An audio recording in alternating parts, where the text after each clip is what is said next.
नमस्कार, मैं हूं आपके साथ इश्तियाक अहमद और आप देख रहे हैं आर्य न्यूज। रुक करेंगे मध्य प्रदेश और छत्तीसगढ़ की तमाम खबरों की तरफ। आज वीडियो कॉन्फ्रेंसिंग के जरिए सीएम शिवराज सिंह चौहान ने ग्वालियर के संयुक्त राजस्व भवन, वीर सावरकर उद्यान और जिला पंचायत भवन का लोकार्पण किया।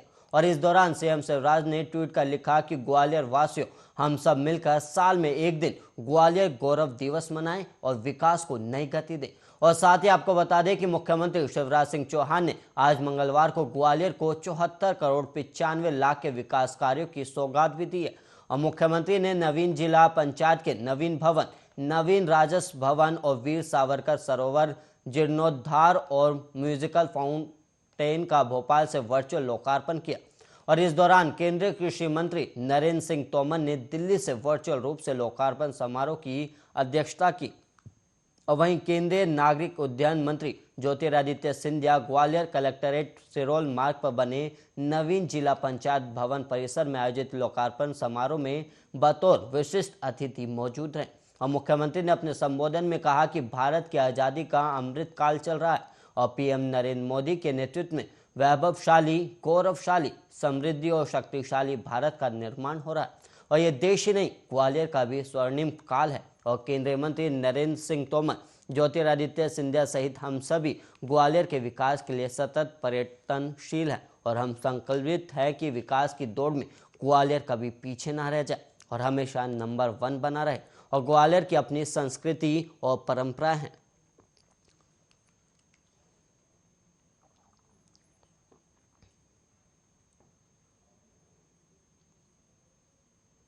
और वहीं रूस यूक्रेन के बीच जारी तनाव के बीच अब अमेरिका और रूस के राष्ट्रपति के बीच एक बैठक होने की खबर चल रही है। और वहीं दूसरी ओर एशिया के बाजारों में ऊंचे दामों पर सोने में खरीदी अटकने लगी है और एशिया के बुलियन कारोबारी थोक में से सौदों में डिस्काउंट ऑफर करने लगे। और दुबई और भारत के बीच हुए मुक्त व्यापार समझौते का लाभ आने वाले दिनों में भारत के ज्वेलर्स को भी मिलने की उम्मीद है। और दुबई में निर्मित ज्वेलरी का निर्यात बढ़ेगा, जबकि सोने के आयात की ड्यूटी में भी कुछ छूट की उम्मीद बांधी गई है। और इधर स्थानीय बाजार में सोने और चांदी के गहनों में लगनसरा वालों की ग्राहकी पिछले कुछ दिनों से कम देखने को मिल रही है। और वहीं सोमवार को भी कामकाज कमजोर रहने से सोने और चांदी की कीमतों में गिरावट रही।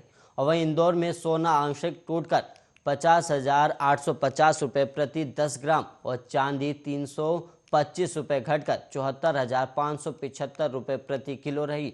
और वहीं कामेक्स पर सोना $8 उछलकर गिरा और फिर $1,900 के पार $1,904 पर पहुंच गया। और वहीं चांदी भी 15 सेंट बढ़कर $24.04 प्रति औंस पर पहुंच गई। और इसे ध्यान में रखते हुए भारतीय बाजार में भी सोने और चांदी में लंबी मंदी नजर आ रही है।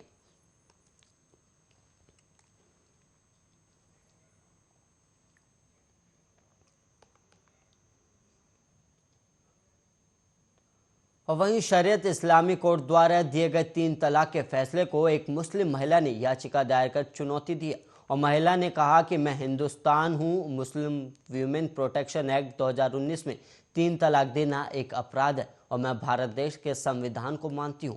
और हाईकोर्ट ने पीड़ित महिला की याचिका को स्वीकार करते हुए रायपुर स्थित इदारा ए शरिया के 3 तलाक के फैसले और शरीयत कोर्ट की पूरी प्रक्रिया पर पूरी तरह से रोक लगा दिया। और इसके अलावा हाईकोर्ट जस्टिस माननीय पी सेम कोशी के सिंगल बेंच ने केंद्र शासन, राज्य शासन और इस्लामी कोर्ट और महिला के शोहर को नोटिस जारी कर जवाब भी तलब किया। दरअसल याचिकाकर्ता मुस्लिम महिला ने छत्तीसगढ़ हाईकोर्ट में एडवोकेट देवर्षी ठाकुर के माध्यम से एक याचिका दायर कर कहा कि उसके शौहर ने उसे 3 बार लिखित में तलाक दे दिया। और मामला रायपुर स्थित इदारा शरिया इस्लामी कोर्ट गया और वहां इस्लामी कोर्ट ने इस 3 तलाक की सुनवाई कर फैसला सुनाते हुए तलाक को मंजूरी दे दी।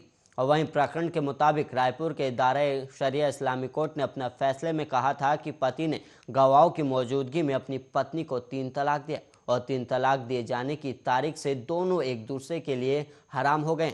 और वहीं जबकि 2019 देश से ट्रिपल तलाक कानून के बाद धारा 4 मुस्लिम वुमेन प्रोटेक्शन एक्ट के तहत 3 तलाक एक अपराध की श्रेणी में आता है।